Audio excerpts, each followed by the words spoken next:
క్రీస్తును అదినిందు ప్రియ సహోదరి సహోదరులారా, క్రీస్తు సందేశం కార్యక్రమమునకు మీ అందరికీ కూడా సాదర స్వాగతం పలుకుచున్నాను.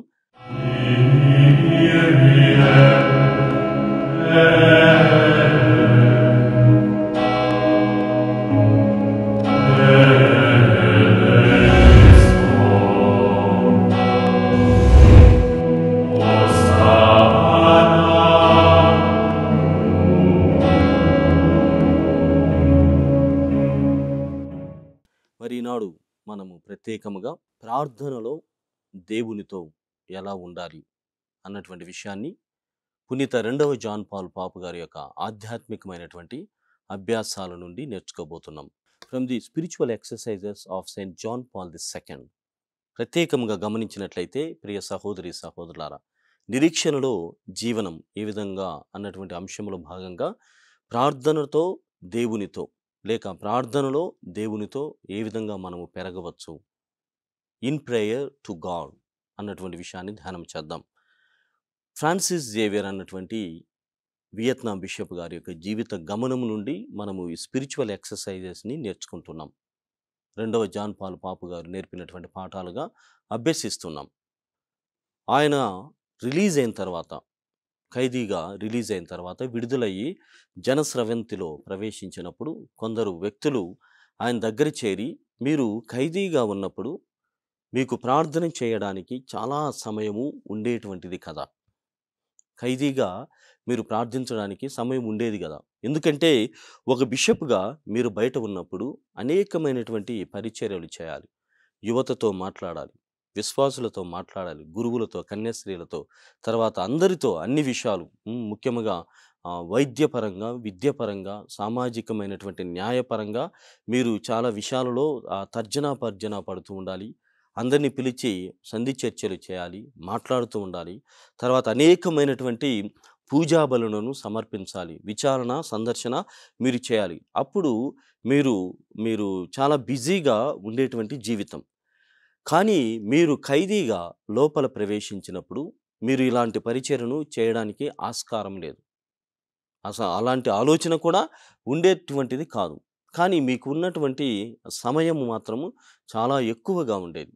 ఆ సమయంలో మీరు ప్రార్థించడానికి చాలా ఆస్కారం ఉండేటువంటిది కాదా, ప్రార్థించేటువంటి సమయము ఎక్కువగా మీ దగ్గర ఉండేటువంటిది కదా అని ఆయన్ను ప్రశ్నిస్తున్నారు.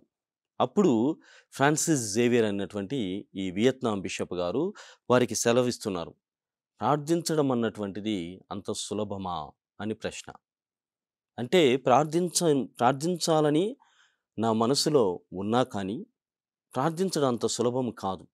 దైనందినటువంటి జీవితంలో సహా ఇదిగో ఇన్ని పనులు నేను ఒక బిషప్గా లేకుంటే గురువుగా, ఒక కన్యాశ్రీగా నేను చేస్తాను, చేయాలి కూడా. అయితే అది ఈ ప్రపంచములు ధోరణిలో గమనించినట్లయితే, నేను ఒక గురువుని కాబట్టి ప్రార్థించడం, నేను ఒక కన్యాస్త్రీని కాబట్టి ప్రార్థించడం, లేక నేను ఒక ఉపదేశిని కాబట్టి ప్రార్థించడం, లేకుంటే మా అమ్మా నాన్న నాకు ప్రార్థించేటువంటి ఈ గొప్ప అలవాటు నేర్పారు కాబట్టి నేను అలవాటుగా ప్రార్థనని మార్చుకొని ఉన్నాను, ప్రార్థనే అలవాటుగా మారి ఉంది, చేస్తాం. కానీ ఇది ఒక మూక ధోరణిలో వెళ్తుంది. అంటే చేయాలి కాబట్టి.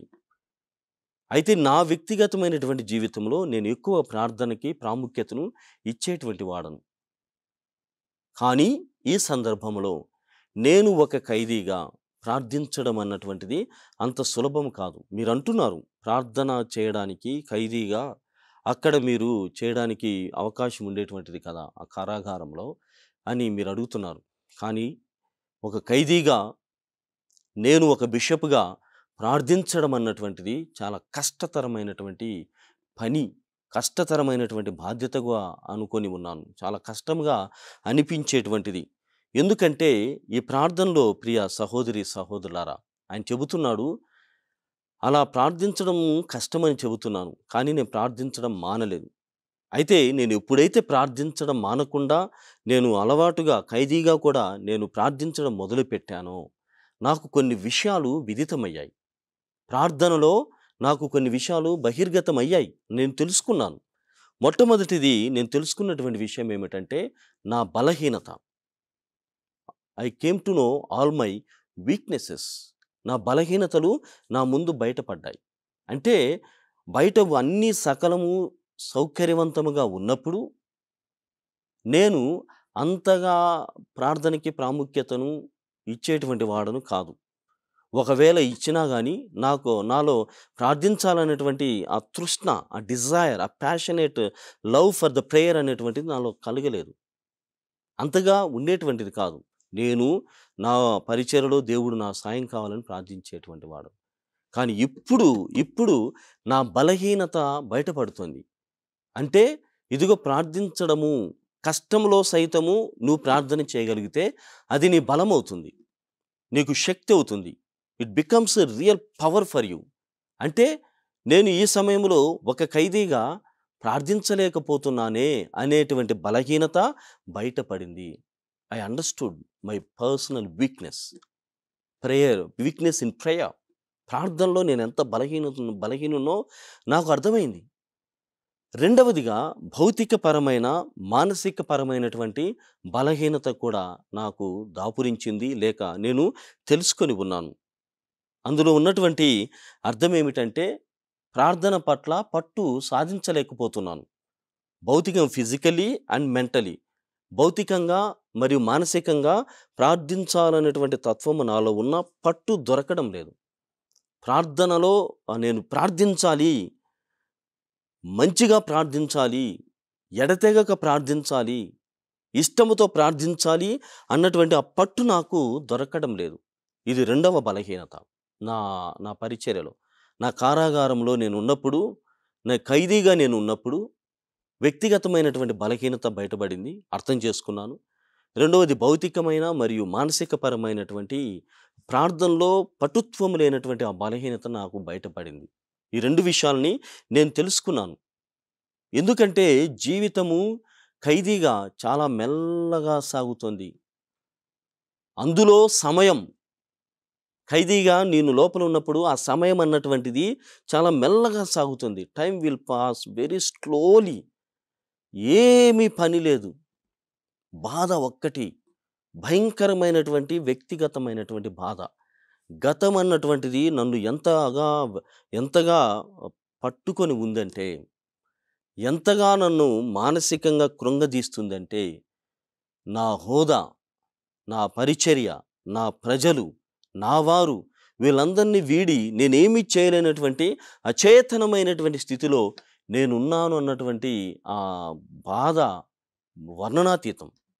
అలాంటి సమయంలో when I am behind the bars with all these sentiments, ఇలాంటి బాధలతో నేను ఆ వెనుక, ఆ చువ్వల వెనుక, ఆ ఇనుప చువ్వల వెనుక నేనున్నప్పుడు సమయము సాగుతోందా?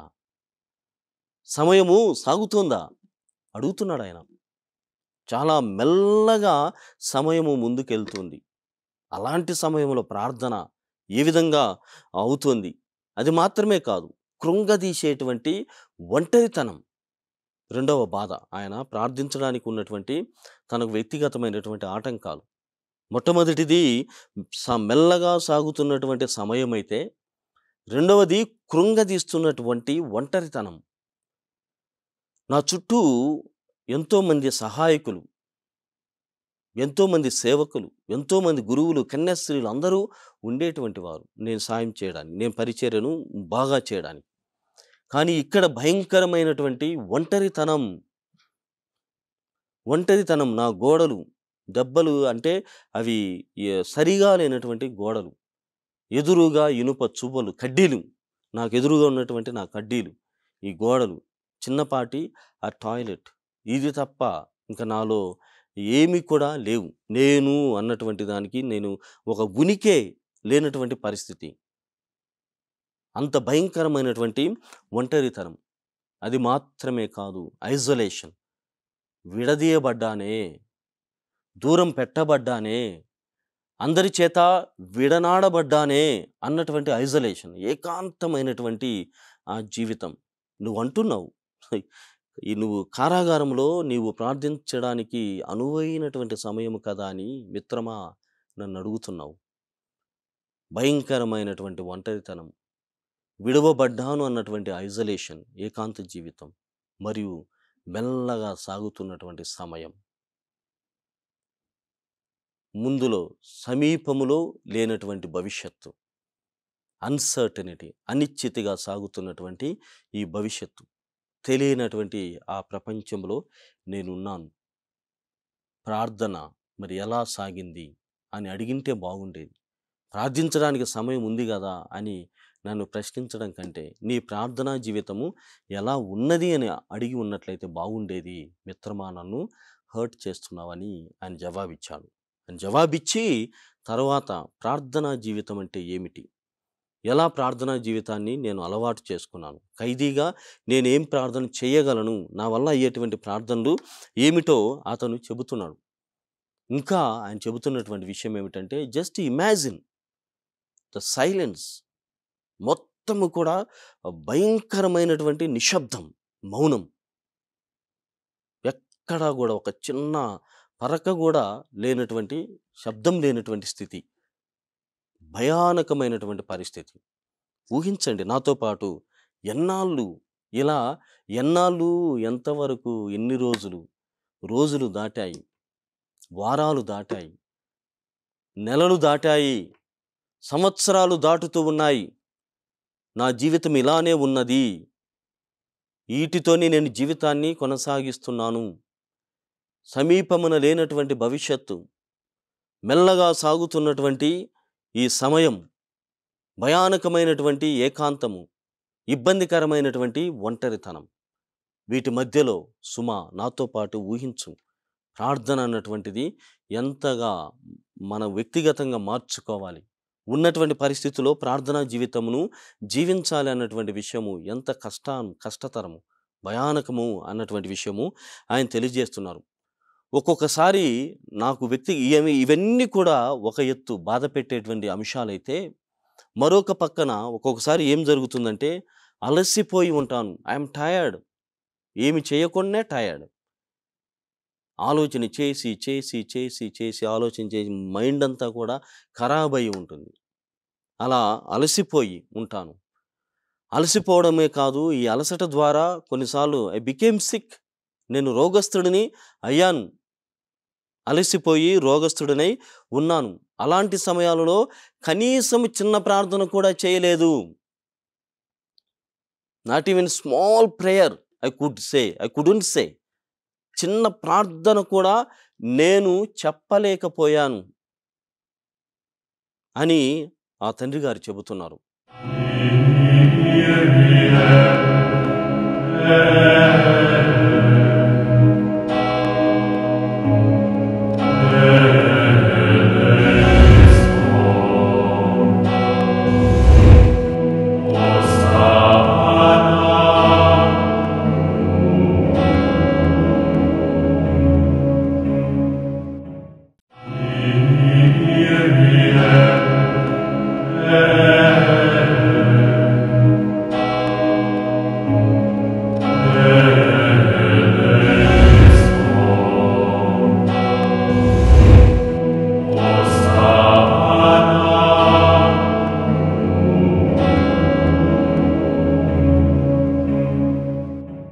ఈ విధంగా ప్రియ సహోదరి సహోదరులారా, ఆ సమయంలో నాకు అనిపించినటువంటి భావం ఏమిటంటే, దేవుడు నన్ను వదలడం కాదు, అది పెద్ద అంశము, పెద్ద డిస్కషన్, వెరీ బిగ్ డైలాగ్, అది పెద్ద సంభాషణగా మిగులుతుంది. దేవుడు నన్ను ఎందుకు విడనాడాడు, ఎందుకు దూరం పెట్టాడు అనేటువంటిది ఒక ఆలోచన అయితే, ఇలా అలసిపోయి రోగముతో ఒక చిన్న ప్రార్థన కూడా నేను చెప్పలేకపోయాను అని ఆలోచన చేసేటువంటి ఆ తరుణములో నాకు కలిగేటువంటి భావన ఏమిటంటే, దేవునికి నేను చాలా దూరం వెళ్ళిపోయాను అనిపిస్తుంది.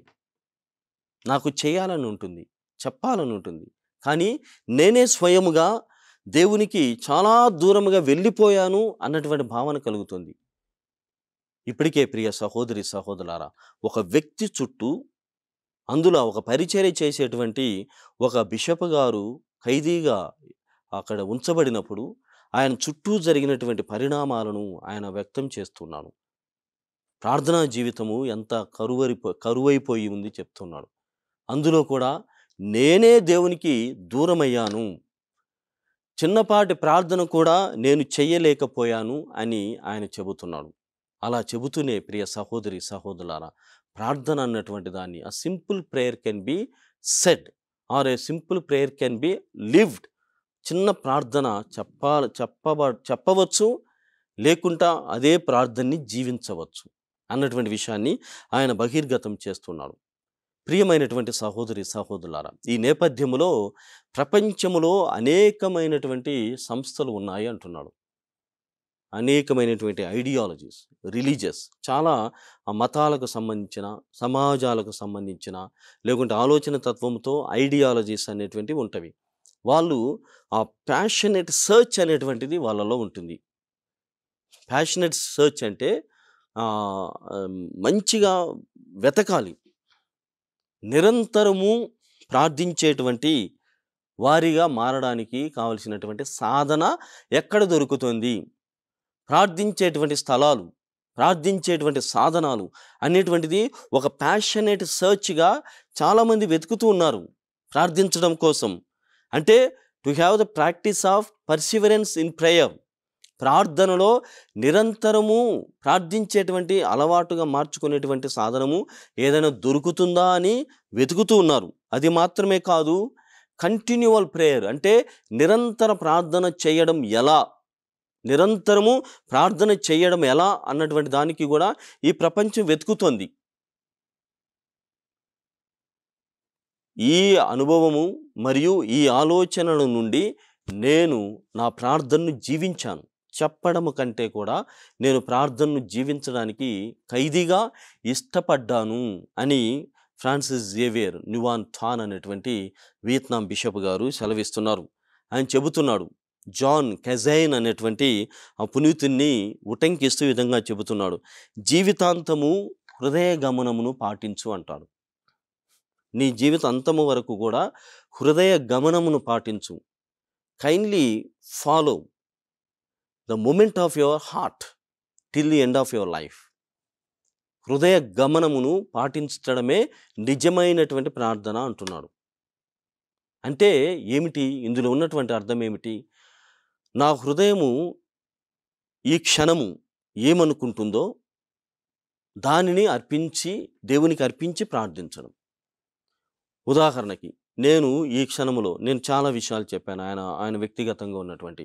ఉదాహరణకు చూస్తే భయంకరమైనటువంటి ఐసోలేషన్ అంటే విడదీయబడ్డాను, అన్నిటికీ కూడా నేను దూరంగా వెలివేయబడ్డాను, దూరంగా ఉంచబడ్డాను అన్నటువంటి ఆలోచన. ఇది హృదయ గమనంలోనికి ప్రవేశించినప్పుడు హృదయము చాలా ద్రవిస్తుంది, చాలా బాధపడుతుంది. అప్పుడు దాన్ని నేను సమర్పించాలి. ఈ క్షణమున నేను ఈ ఐసోలేషన్ అన్నటువంటి ప్రాబ్లంతో ఉన్నాను, నా హృదయం నాకు చెబుతోంది, నా హృదయం నాకు నేర్పిస్తుంది, దీన్ని నేను సమర్పణ చేస్తా. ప్రభు, ఈ క్షణమున నేను అనుభవిస్తున్నటువంటి బాధ ఇది, దీనికోసము నీ సహాయం, మీ పవిత్రాత్మ దేవుని యొక్క ఆగమనం నాకు కావాలి. నా హృదయ గమనము నీ ఆత్మీకమైనటువంటి ఆగమనంను కోరుకుంటోంది అని సమర్పణ చేసి జీవించాలని జాన్ కెజైన్ అనేటువంటి ఆ పునీతుని ఉటంకిస్తున్నాడు. ప్రియ సహోదరి, సహోదరులారా, అది మాత్రమే కాదు, హృదయ గమనాన్ని గమనించడం అంటే ఏమిటి, ఇందులో ఉన్నటువంటి మర్మం ఏమిటి, ప్రార్థనలో ఆ హృదయ గమనాన్ని ఏ విధంగా మనం అనుసరించాలి అంటే అది నిరంతరము జరిగేటువంటి ప్రక్రియ మరియు ఏకీకరణ అని మనల్ని ఏకం చేస్తుంది. మన బాధ, మన హృదయము, మన దేవుడు, మూడు విషయాలు కూడా మిళితమవుతాయి. అది హృదయ గమనం. అంటే హృదయం ఏ విధంగా మనల్ని గమనాన్ని మారుస్తుందో దాని ప్రకారంగానే నువ్వు వెళ్ళి నీ బాధతో కలిపినటువంటి దాన్ని దేవునికి సమర్పణ చేసినప్పుడు నీవు, నీ హృదయము, నీ దేవుడు ఏకమవుతారు. ఏకీకరణ అక్కడ జరుగుతుంది. అప్పుడు నీలో నిరంతర ప్రార్థన వస్తుంది. In every moment of your life you will be praying. You will be the prayerful person. నువ్వెప్పుడు కూడా ప్రార్థించేటువంటి వాడుగానే ఉంటావు. ప్రతి క్షణము, ప్రతి అవసరము, ప్రతి దానిలో కూడా ప్రార్థించేటువంటి వాడుగా నీవు కొనసాగుతావు అన్నటువంటి విషయము ఇక్కడ కనపడుతుంది. తరువాత ఆయన చెబుతున్నాడు, అది మాత్రమే కాదు. అంటే నా హృదయ గమనాన్ని నేను గమనించుకొని నేను ముందుకు వెళ్ళాను. ఆ విధంగా నిరంతరము ప్రార్థించేటువంటి వాడుగా జీవితమే ప్రార్థనగా మారి ఉన్నది అని ఆయన సెలవిచ్చాడు. జవాబుగా ఆయన తెలియజేశాడు. తర్వాత ఆయన ప్రార్థన విషయంలో ఎలాంటి ప్రార్థన చేయవచ్చు, తను చేసినటువంటి ప్రార్థనని మన ముందు ఉంచుతున్నాడు. ఏమిటంటే మొట్టమొదటిగా గమనించినట్లయితే గురువులు చేసేటువంటి ప్రార్థన, కొన్ని రకాలైనటువంటి ప్రార్థనలు ఆయన మనకు అందిస్తున్నాడు. మొట్టమొదటిగా గురువులు చేసేటువంటి ప్రార్థన. ప్రతి గురువు కూడా వారికి ఇవ్వబడినటువంటి ఆ బ్రీవరీ అంటే ఒక పుస్తకం ఉంటుంది. ప్రతి ఉదయము, సాయంత్రము, మధ్యాహ్నము, రాత్రి వాళ్ళు చెప్పుకుంటూనే ఉంటారు. అది మాత్రము నేను చెబుతూనే ఉండేటువంటి వాడను. అవసరం వచ్చినప్పుడు అలా దాన్నే నేను ఆఫీస్ ఆఫ్ ద రీడింగ్స్ అని చెప్తారు, అవి చదివేటువంటి వాడని. దాన్ని మాత్రమే ప్రార్థనగా నేను మలిచి ఉన్నాను. దానితో పాటుగా ఆయన చెబుతున్నాడు, ఇప్పుడు నేను వేరే వేరే ప్రార్థనలు చేసేటువంటి ఓపిక నాకు లేదు. కానీ మా అమ్మ నాకు చిన్ననాడు నేర్పినటువంటి ఈ ఈ దేవరవర ప్రసాద్ మంగళవార్త జపమును ఉదయము 3 సార్లు చెప్పమన్నది, రాత్రి పడుకోబోయే ముందు 3 సార్లు చెప్పమన్నది, అది చేస్తున్నాను. మొట్టమొదటి గురువులు చేసేటువంటి ప్రార్థన నిరంతరంగా చేస్తున్నాను. మా అమ్మ నేర్పించినటువంటి దేవమాత ప్రార్థన, మంగళవార్త జపమును నేను చెబుతూ ఉన్నాను. అదేవిధంగా పునీత Francis of Assisi Pura Francis వారు చేసినటువంటి జపం, అందులో ప్రప్రథమంగా గమనించినట్లయితే రాత్రి అంతా కూడా మంచులో ఉండి ఆయన ప్రార్థన చేశాడు. భయంకరమైనటువంటి మంచులో ఉండి ఈ లోకమును నేను సుఖపడకూడదు, అసిసిపుర ఫ్రాన్సిస్ వారు, నేను సుఖపడకూడదు, ఈ మంచు ఎంత ఇబ్బందికరమైనదో ఆ ఇబ్బందికరమైనటువంటి స్థితిలోకి నేను ప్రవేశం చేసి అక్కడ నుండి నేను ప్రార్థన చేస్తానని అసిసిపుర ఫ్రాన్సిస్ వారు ప్రార్థించాడు. ఆయన ప్రార్థించినటువంటి ప్రార్థనలో 2 మాటలు ఏమిటంటే, my God and my all, నా దేవా నా సమస్తమా. ఇదే వల్ల వేసేటువంటి వాడను, ఇదే విషయాన్ని నేను తిరిగి చెప్పుకునేటువంటి వాడను. గురువుల ప్రార్థన, అమ్మ నేర్పించినటువంటి మంగళవార్త జపము, తర్వాత అసిసిపుర ఫ్రాన్సిస్ వారు చెప్పినటువంటి my God and my all, నా దేవా నా సమస్తమా అనేటువంటి ఆ ప్రార్థన, తర్వాత మరియ తల్లి మరియు అపోస్తులు వాళ్ళు వ్యక్తిగతంగా చేసుకున్నటువంటి ప్రార్థన, ఇవన్నీ కూడా నేను నేర్చుకొని ఉన్నాను. మరియ తల్లి ఎప్పుడూ కూడా ధ్యానం చేసేటువంటిది. అపోస్తులు సైతము వాళ్ళ ఇబ్బందుల్లో వాళ్ళు ఏకాంత ప్రార్థన కాకుండా దేవుణ్ణి మొరపెట్టడం, గుంపుగా ఉండి సమూహముగా అడిగేటువంటి వారు. అదేవిధంగా నా ప్రతి క్షణం కూడా అడిగేటువంటి వాడను.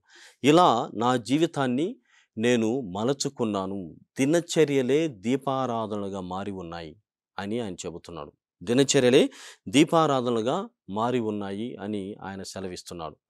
అందులో భాగంగానే నేను ఒక గురువుగా, ఒక బిషప్గా ఉన్నప్పుడు నేను ప్రతిరోజు ప్రతి ఉదయం కూడా టెబర్నకల్ అంటే మందసం ముందు మోకరించి ప్రార్థించేటువంటి వాడను.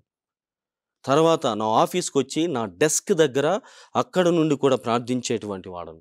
అటు తర్వాత డెస్క్ నుండి వీధుల్లోనికి ప్రవేశించేసినప్పుడు ప్రజలతో ఉండి ప్రార్థించేటువంటి వాడను అని ఆయన ఆలోచన చేస్తూ ఇవన్నీ నేను చేయలేకపోతున్నాను, కానీ అదే ప్రార్థనని నేను కొనసాగిస్తున్నాను అని చెప్తున్నాను.